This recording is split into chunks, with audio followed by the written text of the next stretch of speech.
ایک مرتبہ سیدنا صدیق اکبر رضی اللہ تعالی عنہ آپ صلی اللہ علیہ وسلم کے سامنے واقعہ سنانے لگے، فرمانے لگے یہ میرے بچپن کا واقعہ ہے کہ میرے والد محترم مجھے صنم کدے میں لے گئے اور مجھے کہنے لگے ان بتوں کی عبادت کرو، اور یہ کہہ کر میرے والد محترم باہر چلے گئے۔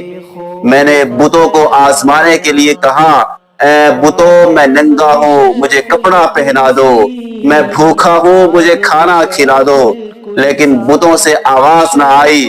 میں نے ایک پتھر اٹھایا اور کہا اگر تم اپنے آپ کو بچا سکتے ہو تو اس پتھر سے بچا کر دکھاؤ۔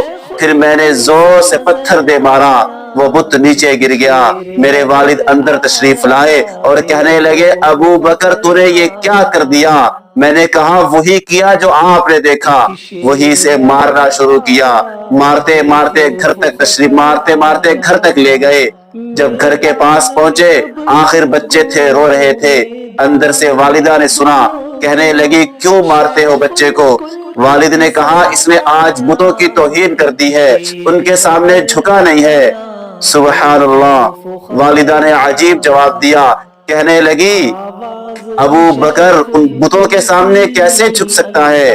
اس لیے کہ جب یہ میرے پیٹ میں تھا تو مجھے غیب سے آواز آئی کہ تمہیں مبارک ہو، اللہ تمہیں وہ بچہ دینے والا ہے جو آزاد ہوگا اور اس کا نام آسمانوں میں صدیق ہے اور وہ محمد عربی صلی اللہ علیہ وسلم کا دوست ہوگا۔